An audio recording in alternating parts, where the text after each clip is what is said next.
Ating pong pag-aaral ngayon, pinamagatang relax and enjoy what life brings. Heavenly Father, once more we come to you asking that you enlighten us. We praise you, Father, for your goodness, for your mercy. We ask you now, continue to teach us. Turuan mo po kami maunawaan, napakatalino nitong si Solomon. May mga malalalim siyang salita, Panginoon, na mapakahirap maunawaan, coupled with the language of the times in which the ideas were written. So we ask you, enlighten us, teach us, so we can become more like the people that you want us to be. Let your light shine upon us. We like to be like your Son, Jesus. Teach us, Father. Teach us to value life. Teach us to know what is important and what is not. In Jesus' name we pray. Relax and enjoy what life brings. Let's read Ecclesiastes chapter 6, verses 1 up to 6. I have seen another evil under the sun, and it weighs heavily on men. God gives a man wealth, possessions, and honor, so that he lacks nothing his heart desires, but God does not enable him to enjoy them, and a stranger enjoys them instead. This is meaningless, a grievous evil. A man may have 100 children and live many years, yet no matter how long he lives, if he cannot enjoy his prosperity and does not receive proper burial, I say that a stillborn child is better off than he. It comes without meaning. It departs in darkness, and in darkness its name is shrouded. Though it never saw the sun or knew anything, it has more rest than does the man, even if he lives 1,000 years twice over, but fails to enjoy his prosperity. Do not all go to the same place? Sa mga nabasa po na natin ng mga verses 1 to 6 of chapter 6, ano-ano ang meaningless? 1, having wealth and honor, but not the ability to enjoy them. Baliwala doon na magkaroon ng kayamanan at karangalan, tapos hindi mo naman ma-enjoy. How can you not enjoy wealth or fame or fortune or honor? Sometimes people who have so much wealth or fame or fortune or power have no time. They have no appetite or no desire or passion. Alam niyo po ba yung pera, mahalaga lang yan sa mga taong walang pera. Pero pag may pera ka na, biglang nawawala na yan ng halaga, iba naman ang mahalaga. Iba naman ang hinahabol mo. Marami namang bagay, mahalaga lang pag wala sa'yo. Pag nandyan na, hindi mo na malaman kung anong gagawin mo sa kanila. So, there are people, and it's miserable and meaningless to have wealth and power and honor when you have no time, nor appetite, nor desire, nor passion. Or you don't have peace. Or you have no one to share it with. Kaya nga sabi ng isang pelikula, success is nothing without someone to share it with. Kahit nga naman yung bahay mo, punong-puno ng trophy, nag-iisa ka nakatira, parang wala man lang nagsishare ng kaligayahan mo. Bali, wala rin. And what's more, meaningless daw yung sobrang wealth, tapos a stranger can get it or inherited it. Hindi talaga literal na sinasabing meaningless, ha? Ibig sabihin, it's not as valuable as people think it is. At siyempre, meaningful naman. Malungkot ka na rin lang. Mabuti na yung malungkot kang mayaman, kaya malungkot kang mahirap, no? O kaya, ikaw ay nag-iisa, mabuti na nag-iisa kang may pera, kaysa nag-iisa kang walang pera. Hindi po sinasabing walang kwenta yung wealth by itself. Kundi sinasabi na meaningless, it's not as meaningful as many people would die for it just to have it. Hindi ganun kahalaga talaga. At pag binaligtad yan, ano pa daw ang meaningless? Having the ability to enjoy, but with nothing to enjoy. Meron naman tao, they have all the time, pero wala naman silang perang pambakasyon. They have all the appetite, pero wala naman silang perang pambili ng kakanin. So yung ang dami-dami mong pera, wala kang gana, o kaya ang dami mong gana, wala kang pera, sabi ni Solomon, pareho lang yan. They are both meaningless. What is meaningless? A long life without enjoyment. Yung haba-haba ng buhay mo, hindi ka na nakaranas ng ginhawa kahit paano, hindi ka na marunong mag-enjoy sa buhay, at alam niyo po, nakakalungkot sapagkat marami tayong kapwa na ganon. Ipinanganak na sa hirap, lumaki na sa hirap, at mamaya unti-unti na rin siyang naluluoy sa hirap pa rin. Kaya napakagandang challenge ito para sa ating lahat na improve ang ating buhay at maging matulungin tayo doon sa mga talaga namang nagsisikap walang marating sapagkat napakaraming buhay, parang nasasayang na lang, parang ipinanganak lang para mamatay. Kaya pinag-aaralan ni Solomon yung buhay, ano nga bang mahalaga? Ano ang meaningful? At nang sa gayon, hindi masayang ang ating panahon. Kaya sabi niya, mabuti mo yung ipinanganak na patay na bata kaysa doon sa mga nabuhay ng mahaba na wala namang nakita kahit anong ligaya at kahit anong ginawa. Of course, another poetic exaggeration yun. Kahit naman siguro mahirap ang buhay, mas gusto mo pa rin ipanganak ka kaysa hindi ka na ipanganak at naging hangin ka na lang at bula. These are poetic exaggerations, so don't take them very literally. Na ibig sabihin, itatapon nyo na lahat yung bagay na sinasabi ni Solomon na meaningless. Ang sinasabi niya, meaningful yan, pero hindi naman ganun ka-meaningful na pagpakamatayan mo yung mga bagay na yan. Sa pagkumisan, sa pagpapakamatay mo para makamit mo, ang namimiss mo yung tunay na merong meaning.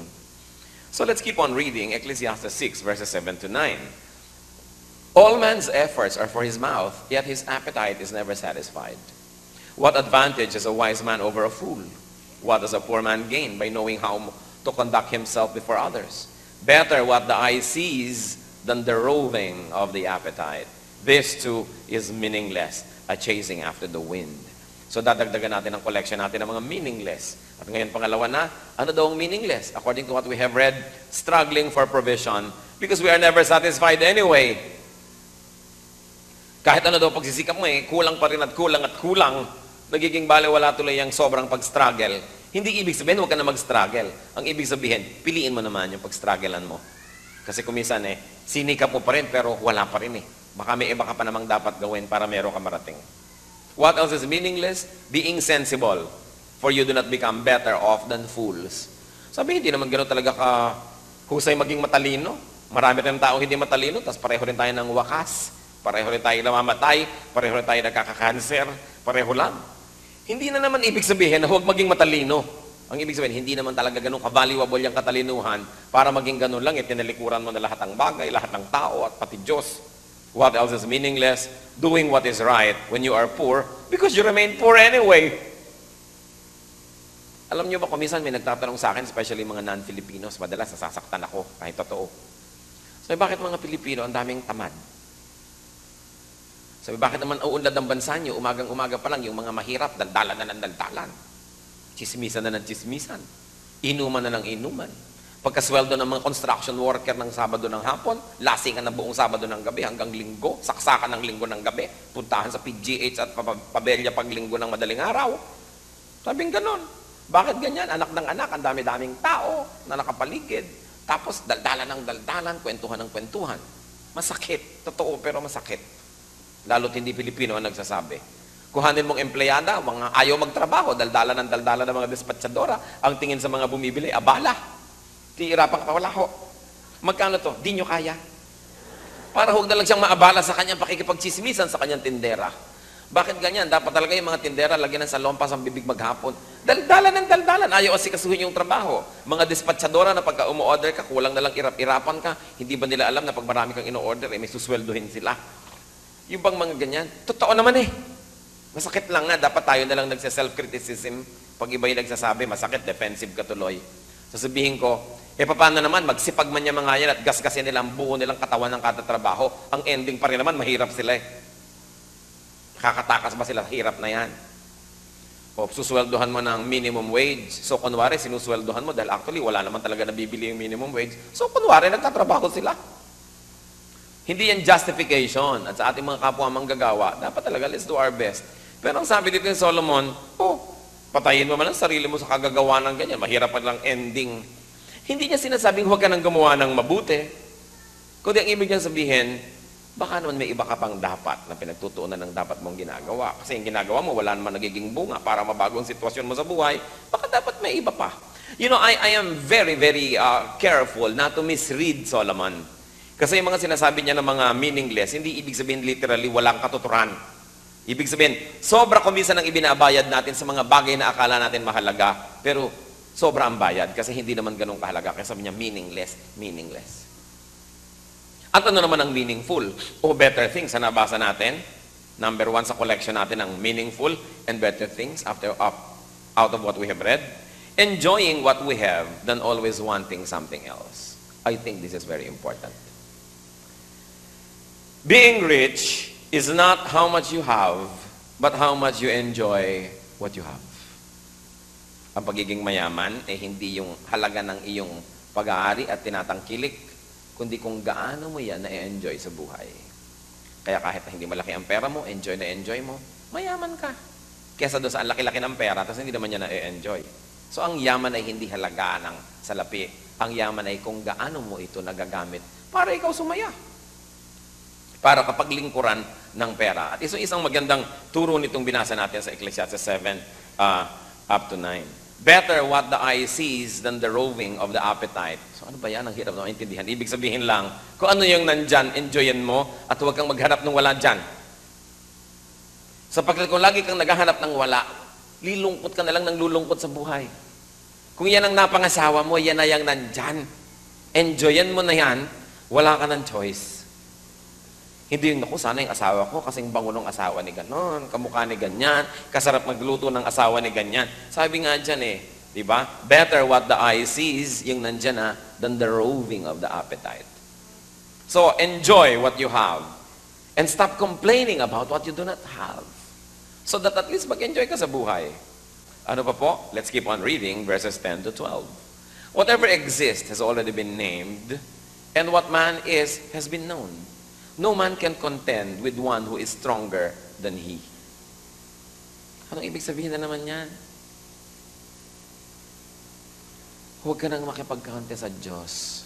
Kung ikay ganyan na, di ganyan ka. Huwag ka magreklamo dahil ikay pango.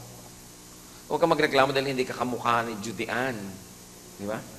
Huwag kang magreklamo dahil ganito lang ang height mo, o dahil ganito ka. Sabi, whatever exists has already been named, and what man is has been known. No man can contend with the one who is stronger than he. Ibig sabihin, huwag ka tayong makipagtalo sa Diyos. The more the words, the less the meaning. And how does that profit anyone? For who knows what is good for a man in life? During the few and meaningless days he passes through like a shadow. Who can tell him what will happen under the sun after he is gone? So ano naman ang mga meaningless? Number 5, arguing with God concerning who, what, and how we are.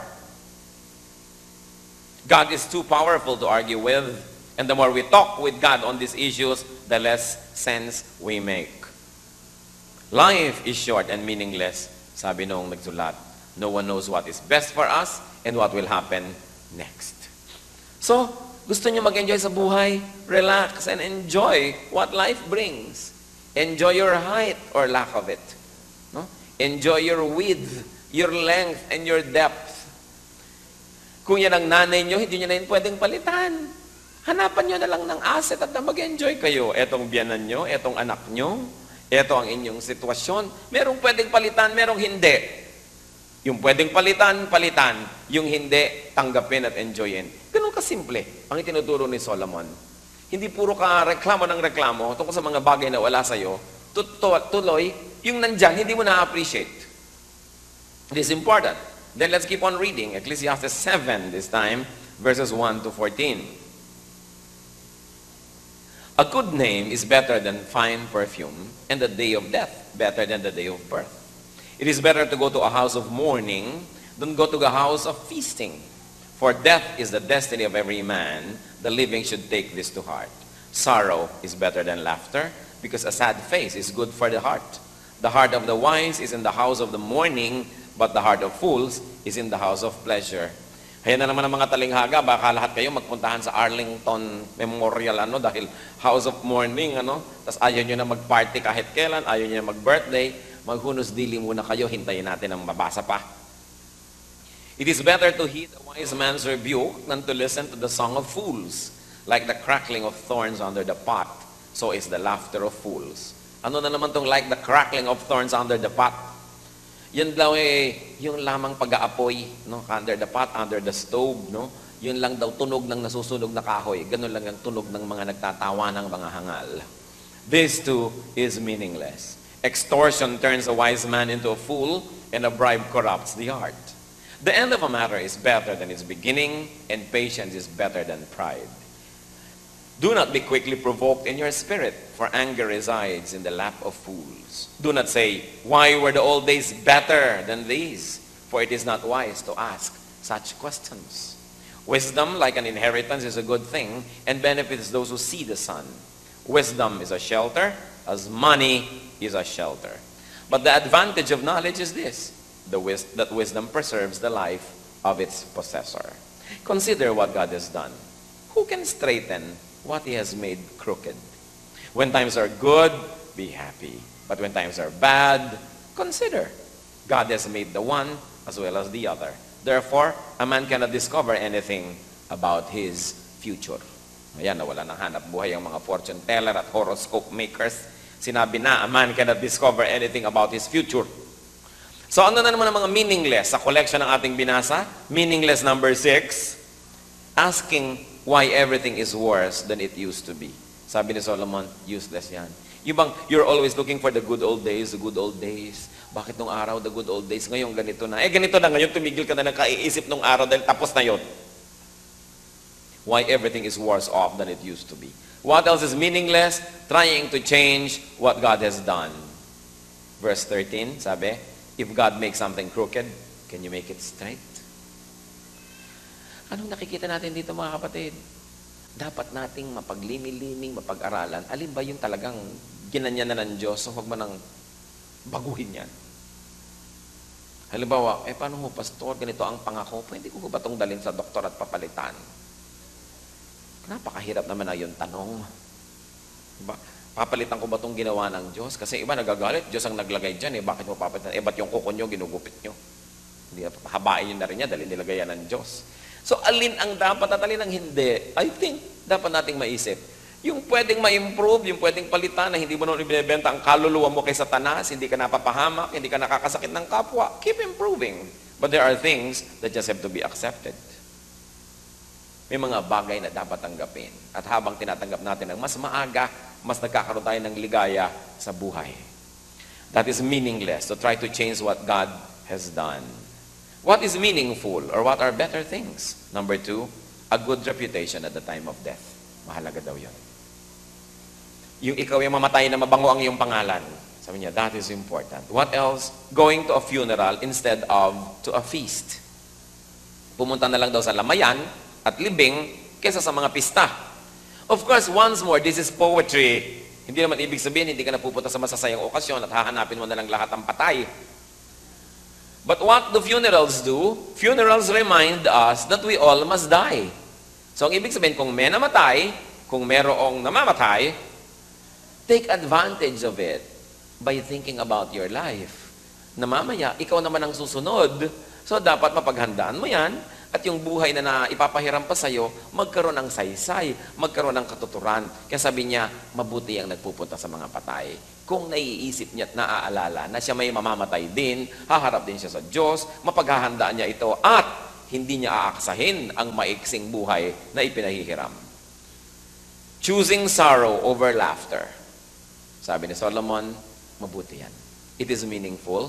You know, the act of choosing sorrow over laughter. A sad face may hide a happy heart. Sabi niya, sensible people mourn, but fools always laugh. Foolish laughter is stupid, sabi niya. Up to a point, it's true. Kung gusto mo daw malaman ang IQ ng isang tao, tingnan mo kung gaano kalakas tumawa. Humina bigla ang mga tawan nyo. Mas malakas daw ang tawa, mas buhaghag ang tawa, at mas kabuyang-yang ang bungang nga habang tumatawa. Konti lang ang katalinuhan nun. Sabi ni Solomon, ang mga hangal daw, tawa ng tawa. Pero yung matatalino daw, madalas ay hindi tumatawa sapagkat nakikita nila ang mga bagay-bagay at nalalaman nilang napakadaming dapat ipagluksa sa balat ng lupa.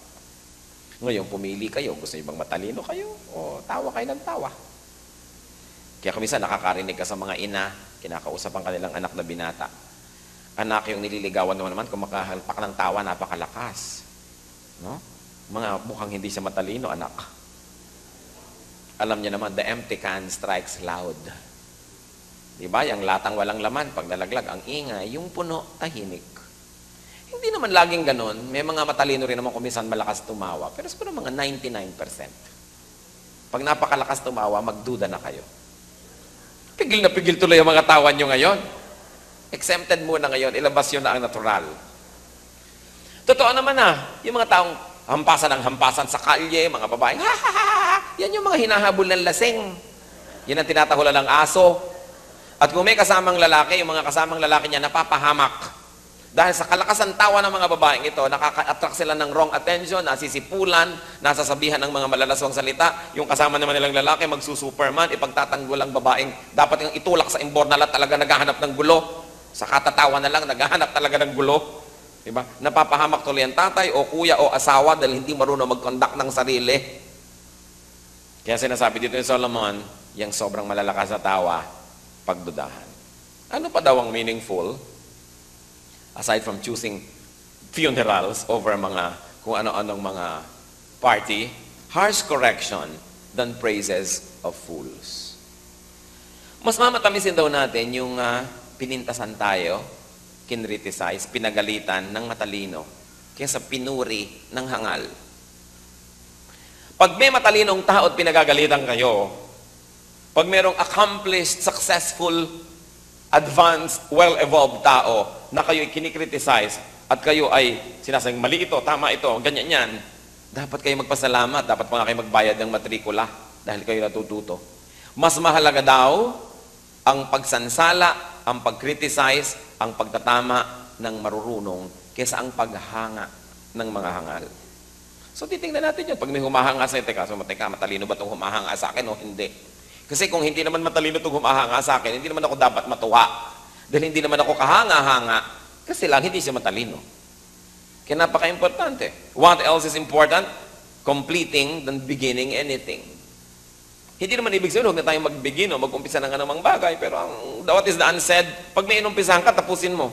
Kung di mo kayang tapusin, huwag mo umpisahan. Sayang lang ang pagod mo, sayang lang ang lakas mo. What else is good? Being patient than being proud. Because only fools get angry quickly and hold a grudge. That's what the Bible says. Yung madaling magalit, yung patanim-tanim ng sama ng loob, sabi yan ay hindi katalinuhan. Bakit? Sapagkat ang taong matalino, iniisip niya, pagka ako'y madaling magalit, ibig sabihin, ang nakita ko lang yung point of view ko. Baka naman kaya ako na yung tao may ginawang ganyan, may ginawang ganon. Baka naman may problema siya. Baka naman hindi niya ako nakita, kaya hindi ako binati. Baka naman meron siyang nararamdamang masakit sa kanyang katawan, kaya nakasimangot siya. Hindi ibig sabihin, galit siya sa akin. Pero kung ang tao hindi matalino, ang interpretation niya agad, inisnab ako, hindi ako pinansin, minamaliit ako, kaya nagagalit agad. Yun daw taong magagalitin agad, hindi yun matalino. Kasi hindi niya kinakapa, hindi niya iniisip, hindi niya kinoconsider ang kalagayan ng kanyang kapwa. At yun daw, hindi matatalino, they hold a grudge, nagtatanim ng sama ng loob.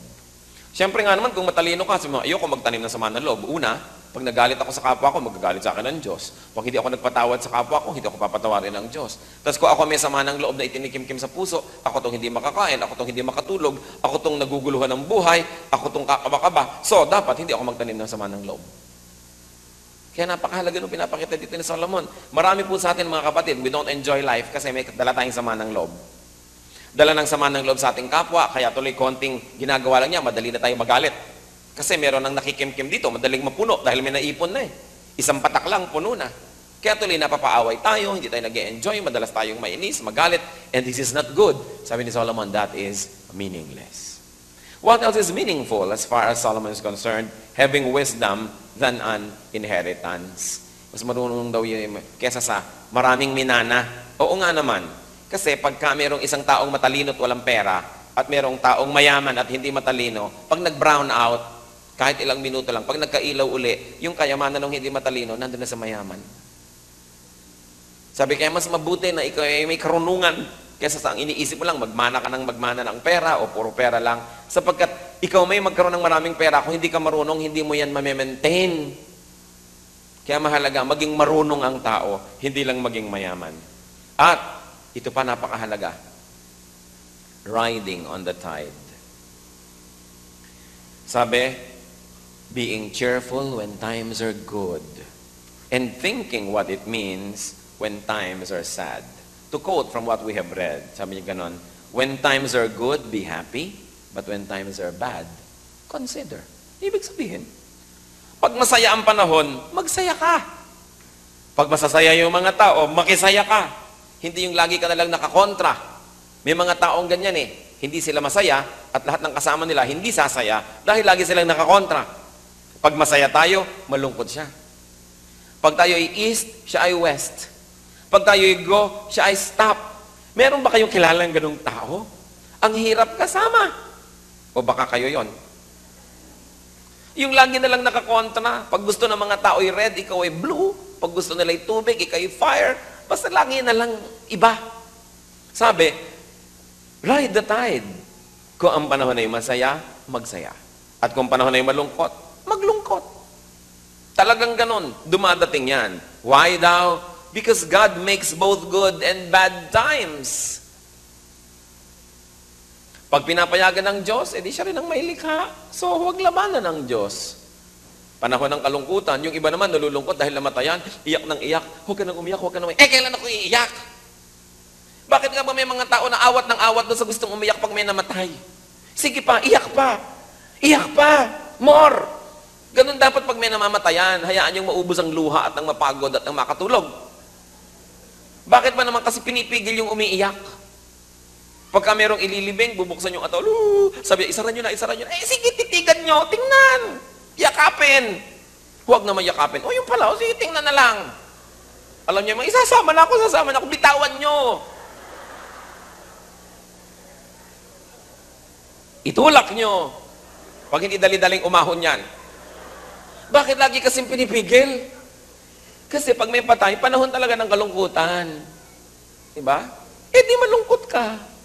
Alam niyo, mabuting lungkot, bigyan niyo ng daan, iiyak mo na, isigaw mo na, ibunghalit mo na, nang matapos, kesa kinikimkim mo, mamaya isang linggo, konti-konti lang ang luha mo, 3 buwan, konti-konti. Eh kung tinodo mo na, hindi na ubus na.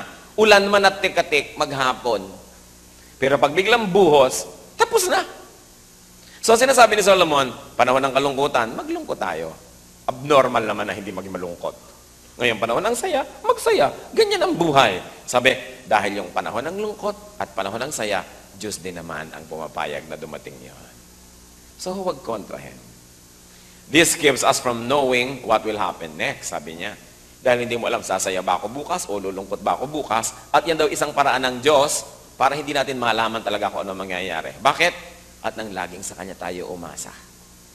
At nang laging sa Kanya tayo humawak at sa Kanya tayo sumunod. So, kung panahon ng lungkot, lungkot. Kung panahon ng saya, saya. Huwag niyong baligtarin para madali ang buhay. Ecclesiastes 7:15-29. In this meaningless life of mine, I have seen both of this. A righteous man perishing in his righteousness, and a wicked man living long in his wickedness. Do not be over-righteous, neither be over-wise. Why destroy yourself? Do not be over wicked, and do not be a fool. Why die before your time? It is good to grasp the one and not let go of the other. The man who fears God will avoid all what? Extremes. The man who fears God will avoid all extremes. Wisdom makes one wise, more powerful than 10 rulers in a city. There is not a righteous man on earth who does what is right and never sins. Do not pay attention to every word people say, or you may hear your servant cursing you. For you know in your heart that many times you yourself have cursed others. All this I tested by wisdom, and I said, I am determined to be wise. But this was beyond me. Whatever wisdom may be, it is far off and most profound. Who can discover it?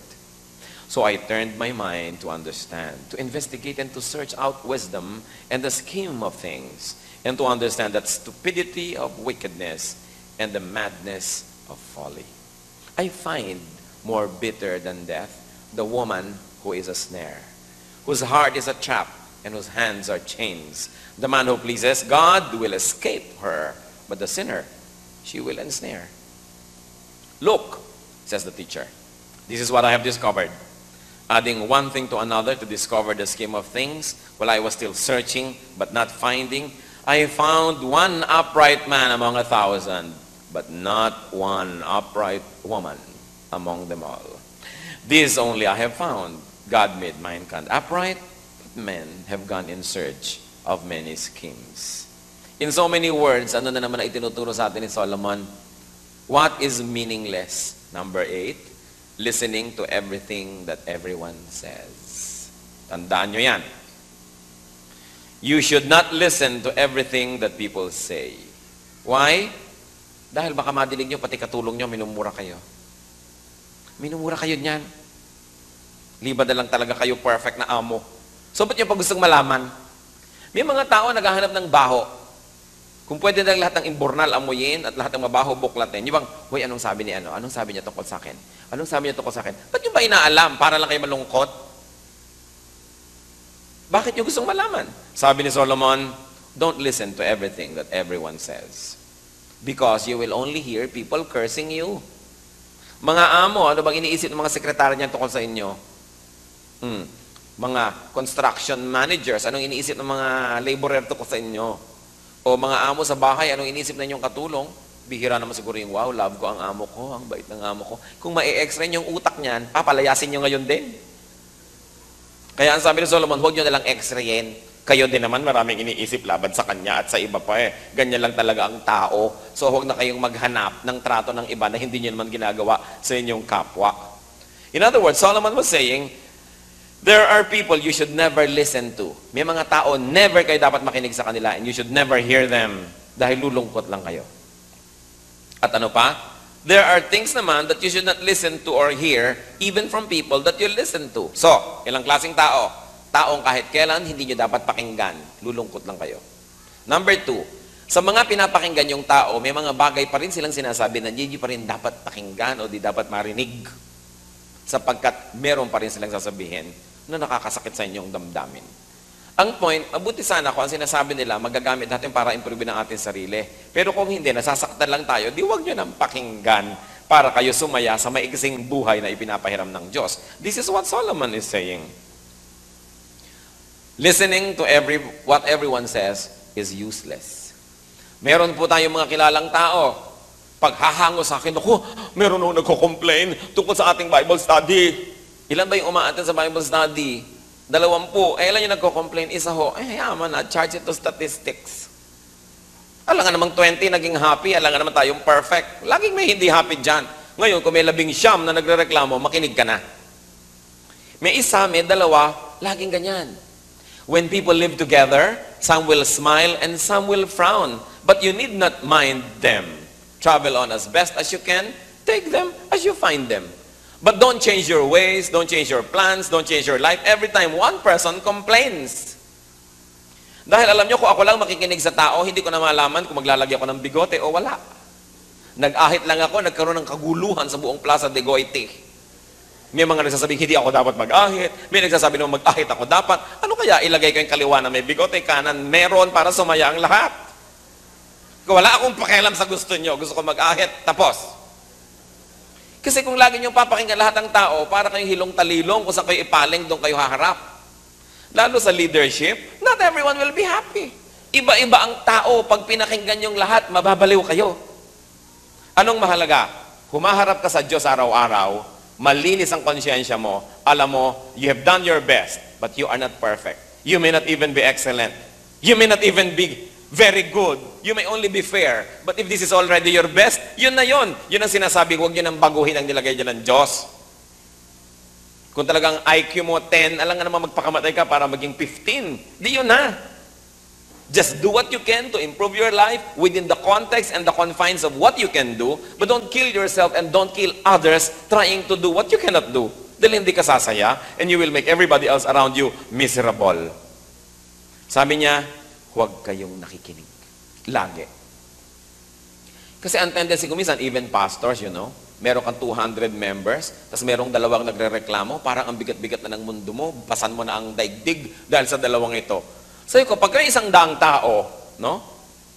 At merong mga 2 o 3 sobrang nagre-reklamo at mga 5 na nagre-reklamo pero hindi sobra, at merong mga 20-30 hindi nagre-reklamo pero hindi rin pumupuri, at as meron ka mga 60 o 70 na generally they are happy, yun na yun. Hayaan nyo na yung mga 2 o 3 mareklamo. Dahil alam naman palitan nyo ang buong planeta para sa kanila.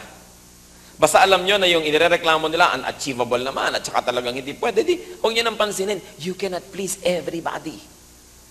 You cannot. At mas maaga nyong tanggapin yon. Ako ito. Kung gusto mo ako, salamat, magiging tayo magkaibigan. Kung ayaw mo sa akin, sorry, but we both lose. Pero hindi ko papalitan ng buhay ko para mo ko magustuhan. Kung ako ito, kung nagustuhan mo ko ngayon, magunaw man ang daigdig, gusto mo pa rin ako kasi ito na ako. Pero kung binabago ko lang para mo ko magustuhan, bukas madidiscover mo yung totoo, hindi mo rin ako magugustuhan bukas, mag-umpisa ka na ngayon, hindi pa ako napagod. This is what Solomon is saying. Hindi naman ibig sabihin yung mga masama nating ugali, huwag natin palitan. Yung mga kakulangan natin, huwag na nating punan. Pero ang sinasabi, you have done already your best. Kung hindi pa rin kasya yan sa tao, problema na nila yon. But you are not living to satisfy them. You are living to attain the fullest potential of what gave you in the first place. You cannot be what you are not. Ano pa daw ang meaningless? Sabi ni Solomon, being smart and understanding everything too much. Galing ano? Si Solomon, pinakamatalinong tao, full of wisdom, sabi niya, alam niyo isang walang kwentang bagay, walang kwentang maging sobra matalino. Totoo nga naman, ano? Kasi yung mga konti lang alam, mas masaya. O mga asawang babae. Di ba nung hindi nyo alam na may kulasisi ang asawa nyo, masaya kayo? Nung nalaman nyo, naging kayo miserable. Tapos yung iba, research pa ng research. Umuupa pa ng kung sino-sino. Umaarkila pa ng taxi para sundan tong asawa. Nakakarating pa hanggang Manggatarem, Pangasinan sa pagtunton kung saan nagpunta yung asawa. Bakit nyo hinahanap lahat ng mababantot sa buhay? Para lang kayo magmukmuk at magreklamo at para kayo hindi sumaya. Ang point is, sabi, don't be too smart. Don't try to know everything. Dahil ang mundong ito ay twisted, deformed. The more you know, the more you will discover reasons to be sad. Sa church, sino po ba ang pinakamasaya sa church? Eh di yung mga attend. Mga this is the day, this is the day. Subukan nyo maging deacon na kayo at elder, nababawasan na inyong mga kaligayahan sa buhay. Dahil nalalaman nyo na lahat ng problema ng church, lahat ng ganito at lahat ng ganon. Subukan nyo maging pastor. Nababawasan ang iyong kaligayahan. Pero kung tinatawag kayo, sa lumigaya kayo at lumungkot, sundin nyo ang Diyos kung tinatawag kayo sa ministry. Pero what I'm saying is, ang naka-honeymoon mode with God, yung mga konti lang ang alam. Because the more you know, the sadder you get. Ganun talaga ang buhay. Kaya sabi ni Solomon, oh God, what kind of burden that you have given to men that you should make them wise only to be sad. Kaya ang sinasabi ng iba, better by far you should forget and smile than that you should remember and be sad. So being too smart, discovering everything, understanding everything, it is meaningless. Sabi ni Solomon. Ano pa daw isang meaningless? Pang-10. Ewan ko ba niya idinagdag dyan matapos yung magkaroon ng kotakot-takot na asawa. Being trapped by a bad woman. Sabi niya, this is worse than death. Mabuti pang yakapin ka ng alakdan kaysa yakapin ka ng isang babaeng masama.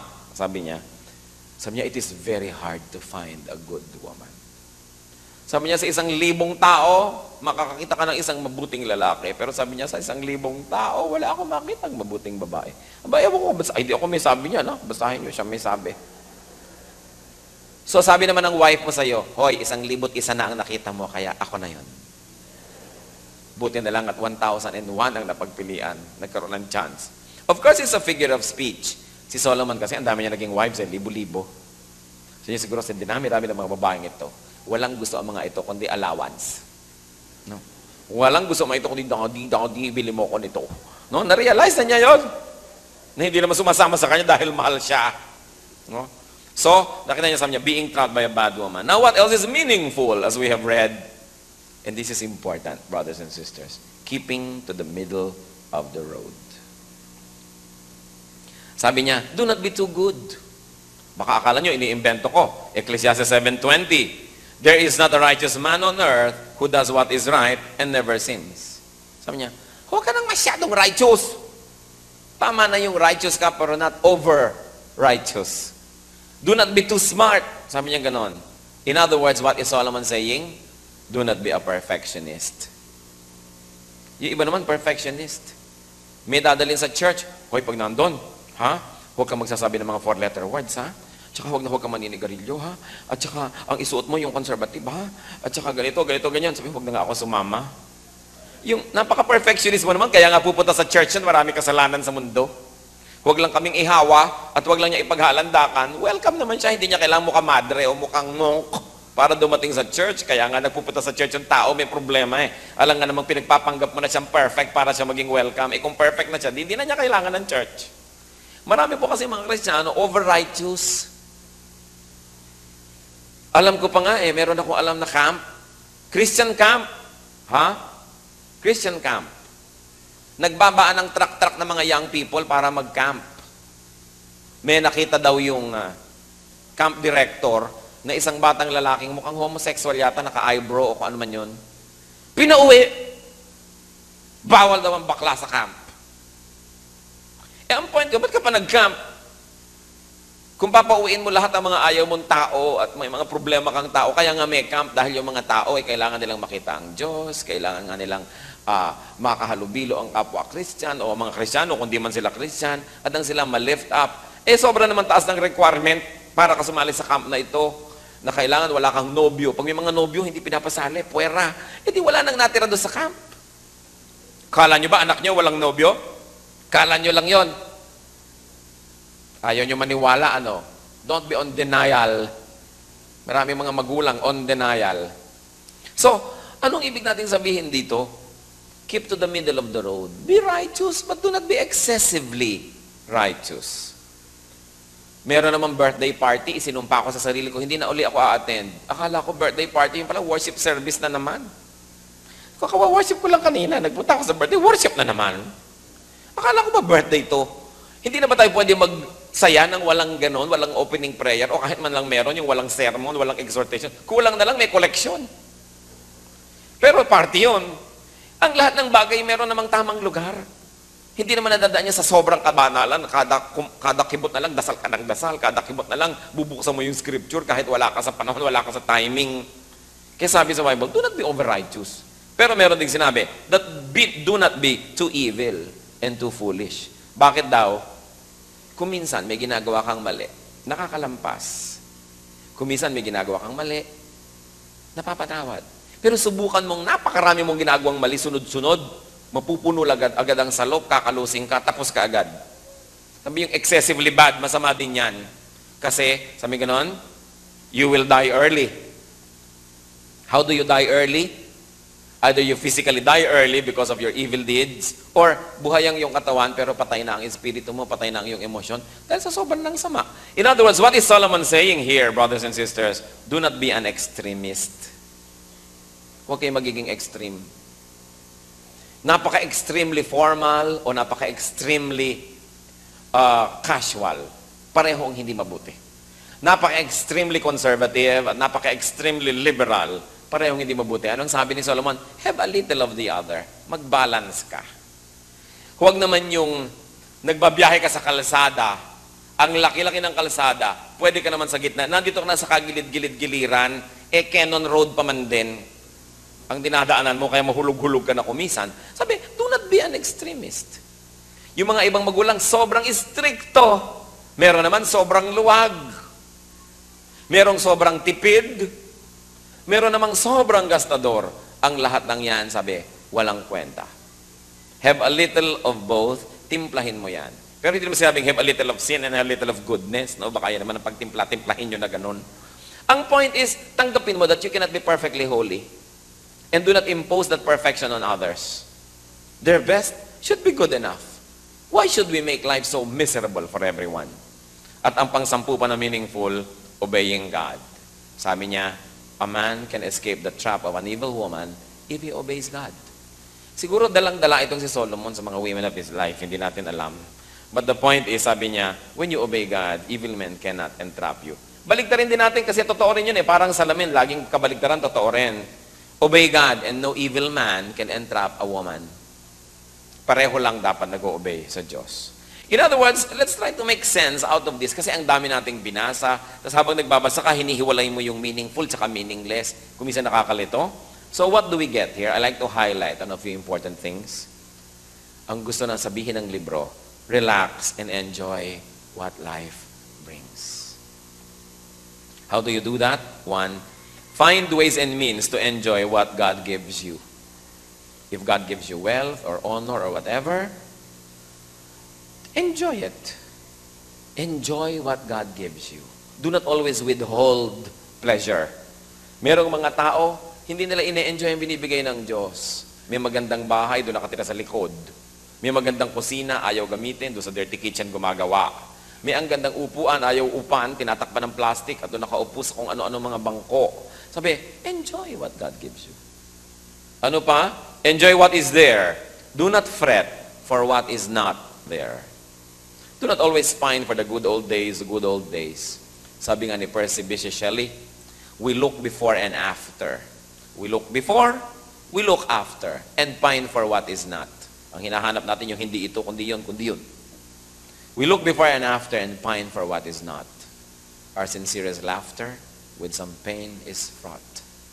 Our sweetest songs are those that tell of saddest thought. How profound this Percy Bysshe Shelley. So huwag daw tayong ganun. Huwag niyong hanapin yung wala. Yung nandyan, enjoyin. What else? Accept and be happy with yourself. And do not argue with God for what He made you. And also, accept others for what they are. Maraming wives are not happy because they have not learned to accept their husbands for what they are. Likewise, many husbands are not happy because they are trying to force their wives to be what they are not. Maraming anak ang malungkot dahil pinipilit sila ng nanay nila maging first honor. Talaga namang pang 45th honor sila in a section of 46 people. Anong gagawin mo sa batang ito? Papatayin mo para ka makaakyat sa entablado? Di ba? Inspirean sila, turuan, make them do their best, pero kung yun na yun, tanggapin. Hindi ka pwedeng maging iba. Ikaw yan, may assignment ang Diyos para sa'yo. Kaya ka ganyan. Ano pa? Ride on the moment. Be happy when times are happy, sad when times are sad. In other words, sumakay, huwag lumaban sa agos. Maliban na lang yung agos, immorality. Hindi yun ang pinag-uusapan natin. Kundi yung agos ng panahon. And do not fear sadness. It brings reflection, it brings wisdom, and probably it brings reflection onto happiness. Saka iisip mo, na-discover mo ang buhay, sumaya ka tuloy. Pero nag-umpisa muna sa kalungkutan. Do not try to know and hear everything. Especially what people say about you. Lulungkot ka lang when you hear what people say about you. What's important is what God says about you. Kaya huwag mo na lang laging hanapin yan. Ano pa? Be moderate in everything. Do not be perfect. You cannot be. Do not even be perfectly good. You cannot be. So napaka-importante, sumakay sa panahon, sumakay sa agos. Because God is good. Even times of sadness were made by Him. So anong message sa atin na Ecclesiastes? Kung hindi natin masabi natin kung bakit talagang pwede nating sabihin, ang buti-buti talaga ng Diyos. Pati ba naman itong maliliit na bagay na to, inilagay pa niya sa Biblia para ako sumaya? You know, God is so good. At ang sinasabi na ating binasa, relax and enjoy what life brings. Let's bow before the Lord and pray. Anong sagabal para tayo makapag-relax at mag-enjoy sa buhay? Baka ang sagabal yung ating goal na yumaman baka mamatay ka na, hindi ka pa yumaman, hindi ka nasasaya. Kaya kailangan, kung ano yung nandyan, learn to make the most out of it. Let's spend some time with God. Ilapit natin ang ating puso. Kung hindi kayo nakarelax, siyasatin nyo, pasiyasat kayo sa espiritu, ba't hindi ako relax? Bakit ako tense? And if we're not enjoying life, magtanong-tanong din tayo, bakit nga ba? Dahil gusto ko perfect, dahil ang dami kong requirement, ang dami kong hinihingi, hindi naman makakarating yun, so hindi na ako mag-enjoy kahit kailan. The Lord likes you to enjoy life. Pinahiram tayo ng buhay ng Panginoon para maging tayo masaya, hindi tayo para maging malungkot. So siyasatin natin kung ano mga iniimbento nating pabigat sa ating buhay at isuko natin yun sa Diyos. Especially yung mga disappointment with yourself. Bakit ba ako ipinanganak na mahirap? Bakit ba ako ipinanganak sa pamilyang ito? Bakit ba ako ganon? Useless ang ganitong mga pagtatanong. But make the most out of everything. In silence, let the Spirit guide you unto wisdom so we can enjoy life better.